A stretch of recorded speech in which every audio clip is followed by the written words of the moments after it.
Hello everyone, welcome back to my channel. कैसे हो आप सभी लोग? आई होप कि आप सब बहुत ही अच्छे होंगे। तो फ्रेंड्स, आज भी मैं आपके लिए लेकर आ चुकी हूँ बहुत ही useful kitchen tips and hacks, जिसके मदद से आपका घर और किचन के काम बहुत ही आसान हो जाएंगे। तो चलिए आज का वीडियो शुरू करते हैं। सो फ्रेंड्स, आज का पहला टिप बहुत ही ज़्यादा यूज़फुल रहेगा, क्योंकि जब हमारे घर के सारे स्विच बोर्ड गंदे हो जाते हैं, खास तौर में घर में छोटे बच्चे होने से इस तरह का हरकत तो वो करते ही रहते हैं, चाहे स्विच बोर्ड हो, दीवार हो या कहीं पर। तो अब देखिएगा, पेन हो, पेंसिल हो या मार्कर का निशान या नॉर्मली जब स्विच बोर्ड गंदे हो जाते हैं तो कई लोग इसे साफ करने में बहुत ही ज़्यादा डरते हैं। तो चलिए देख लेते हैं कि इसे हम बिना झंझट कैसे आसानी से साफ कर सकें। तो इसके लिए आपको लेना है नेल पॉलिश रिमूवर। जी हाँ फ्रेंड्स, जो नेल पॉलिश रिमूवर हम नेल पेंट को या नेल पॉलिश को रिमूव करने में लेते हैं, उसे आप थोड़ा सा रुई में लगा लीजिए और इस तरह से स्विच बोर्ड में हल्के से रब कीजिए। तब देखिएगा, चाहे जितने भी जिद्दी से जिद्दी दाग हो या निशान हो, सब छूटते जाएगा और साथ ही में स्विच बोर्ड में लगी हुई धूल मिट्टी गंदगी भी अच्छी तरीके से साफ होते जाएगा। तो यहाँ पर देखिए फ्रेंड्स, स्विच में मैंने फैन और लाइट का निशान बना के रखा था, ये भी आसानी से छूट जाएगा। अगर आपको लगे कि कोई खतरा है तो आप स्लीपर पहन लीजिए, लाइट ऑफ कर लीजिए।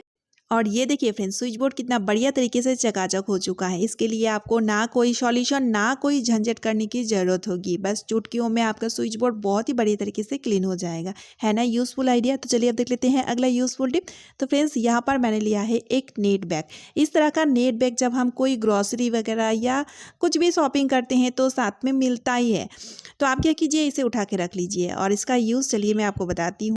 तो यहाँ पर हमने क्या करना है, देखिए साबुन लेना है, यानी कि नहाने वाला साबुन इस नेट बैग के अंदर आप डाल दीजिए और आप चाहें तो रबर बैंड की मदद से बांधे, या तो फिर इस तरह से 2-3 गांठ लगा के बांधे, या तो फिर कट करके रबर बैंड बांध सकते हैं। ठीक है, तो इस तरह से इसका यूज़ अब हम कैसे लेंगे, बहुत ही बढ़िया सा यूज़ है। क्योंकि जब हम नहाने वाला साबुन का इस्तेमाल करते हैं तो साथ ही में हम स्क्रबर ज़रूर लेते हैं, और ये नेट बैग इतना सॉफ्ट होता है, एज ए स्क्रबर आप इसका यूज़ ले सकोगे। तो देखिए, इस तरह से नहाते टाइम आपका सोप का और स्क्रबर का यूज़ एक ही साथ में हो जाएगा। है ना यूज़फुल आइडिया? और इसका और ख़ास बात है, जब आप इस तरह से साबुन को यूज़ करके सोप केस में रखोगे तो जितना भी इसका एक्स्ट्रा पानी रहेगा वो आसानी से झड़ जाएगा। है ना यूज़फुल आइडिया? तो चलिए अब देख लेते हैं अगला टिप। तो इस तरह का डोरमेट या तो फिर कारपेट का इस्तेमाल हम डेली करते हैं और हर टाइम करते हैं, और ये सबसे ज़्यादा गंदे भी होते हैं, क्योंकि जो भी धूल मिट्टी होता है ना, इसे ही हमें पोंछना होता है, क्योंकि इसे हम यूज़ करते हैं इसीलिए। लेकिन इसे हम डेली क्लीन नहीं कर पाते हैं, क्योंकि ये सूखने में काफ़ी ज़्यादा टाइम ले लेता है। इस कारण इसमें बहुत सारे धूल मिट्टी के साथ साथ बहुत सारे बैक्टीरिया और जर्म्स भी जम जाते हैं। कई बार तो बैड स्मेल भी आता है। तो इसके लिए आप क्या कीजिए, ले लीजिए बेकिंग सोडा यानी कि मीठा सोडा, और मीठा सोडा का छिड़काव कुछ इस तरह से डोरमेट में अच्छी तरीके से कर दीजिए। उसके बाद आपको लेना है टेल्कम पाउडर। कोई भी खुशबूदार टेल्कम पाउडर यहाँ पर आप ले लीजिए, ताकि जो भी बैड स्मेल है उसको पूरी तरीके से ख़त्म कर सके। और इस तरह से दोनों का छिड़काव करने के बाद इसे कुछ देर के लिए छोड़ दीजिए, लगभग 10 से 15 मिनट के लिए ऐसे ही छोड़ दीजिए। उसके बाद आपको लेना है एक ब्रश, और ब्रश के मदद से हल्के से इस तरह से रब करते हुए अच्छे से क्लीन कर लीजिए। ठीक है, यहाँ पे आपको पानी लगाने की या पानी से धोने की ज़रूरत नहीं होगी। फिर भी आप देखिएगा, डोरमेट या कारपेट जो भी आप साफ कर रहे हो अच्छी तरीके से साफ़ हो जाएगा। झाड़ने से ही आप देखिएगा कितना ज़्यादा धूल मिट्टी गंदगी निकलेगा, और साथ ही में जो भी बैक्टीरिया या तो फिर जो भी बैड स्मेल रहेगा वो भी पूरी तरीके से ख़त्म हो जाएगा। आई होप इस ट्रिक से आपका काम आधा हो जाएगा। तो चलिए अब देख लेते हैं अगला यूज़फुल टिप। तो फ्रेंड्स, यहाँ पर मैंने लिया है टमाटर। तो कई बार ऐसा होता है, यानी कि कुछ कुछ रेसिपी हम कई बार ऐसे बनाते हैं जिसमें हमें टमाटर का जो छिलके है ना, उसे उतारना है, और टमाटर का छिलका निकालने में काफ़ी ज़्यादा दिक्कत होती है, बहुत ही मुश्किल होती है। लेकिन आज मैं आपको एक बहुत ही ईजी तरीका बताऊँगी। तो इसके लिए गैस को ऑन कर दीजिए, उसके बाद एक फोक ले लीजिए, फोक की मदद से टमाटर को कुछ इस तरह से फंसा दीजिए, यानी कि अटका दीजिए। उसके बाद ना हल्के से इसे रोस्ट करना है। आप चाहे तो फ्लेम को ज़्यादा करके भी कर सकते हैं या लो फ्लेम में भी कर सकते हैं, लेकिन ध्यान रखिएगा बहुत ज़्यादा इसे जलाना नहीं है, हल्के से इसे रोस्ट करना है, ताकि इसका जो छिलके हैं आराम से उतर आए।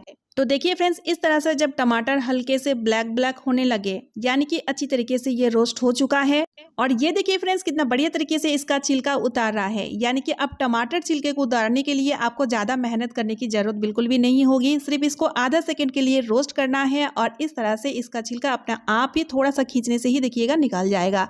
अब इसका प्योरी बनाए या किसी भी रेसिपी में आपको डालना है कट करके तब भी डाल सकते हैं, जैसे मर्जी इसका यूज़ आप ले सकते हैं। है ना कितना यूज़फुल आइडिया। तो चलिए अब देख लेते हैं अगला यूज़फुल टिप।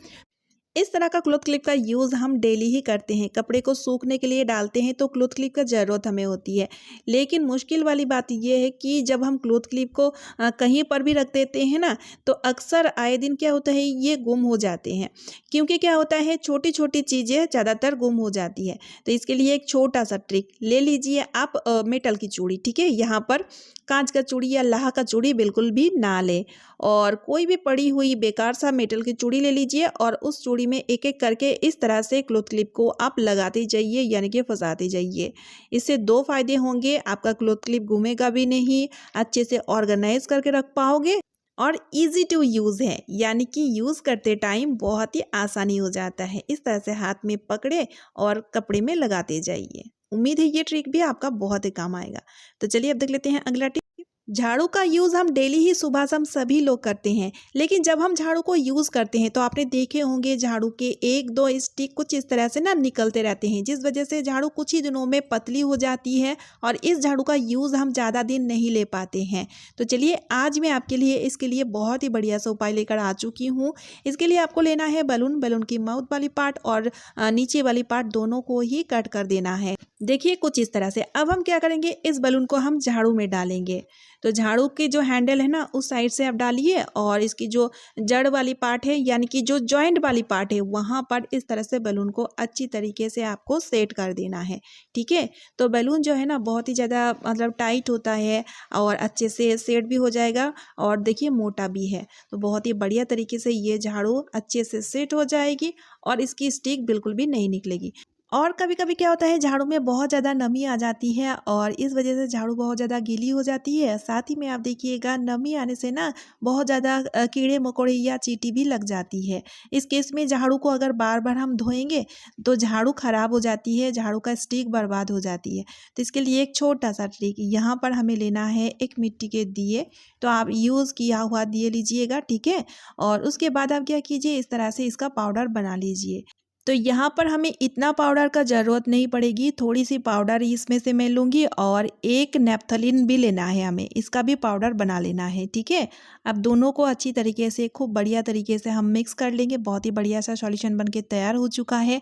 अब बिना धुले इस तरह से झाड़ू को साफ करने के साथ साथ इसकी जितनी भी नमी है उसे भी आप अच्छे से रिमूव कर पाओगे। तो इस तरह से आपको इस सॉल्यूशन का छिड़काव झाड़ू में अच्छी तरीके से कर देना है। जैसे कि आप क्या कीजिए, रात के टाइम कर लीजिए या तो फिर सुबह के टाइम भी कर सकते हैं, लेकिन 2 से 3 घंटा इस झाड़ू का इस्तेमाल नहीं ले सकते हो इस सॉल्यूशन को लगाने के बाद। फिर उसके बाद अच्छी तरीके से इसे झाड़ लीजिए और धूप में रख दीजिए। फिर आप देखेंगे झाड़ू से रिलेटेड जितने भी समस्या है वो पूरी तरीके से खत्म हो जाएगी। सो फ्रेंड्स, आज का वीडियो मैं यही पेंट करी हूँ। आई होप आप सभी को आज का वीडियो यूजफुल लगी है। अगर वीडियो थोड़ी सी भी यूजफुल लगे तो वीडियो को ज़्यादा से ज़्यादा शेयर कर दीजिएगा, साथ ही साथ एक लाइक कर दीजिएगा और चैनल को सब्सक्राइब जरूर कर लीजिएगा। तो चलिए मिलती हूँ नेक्स्ट वीडियो में। Bye friends and thanks for watching.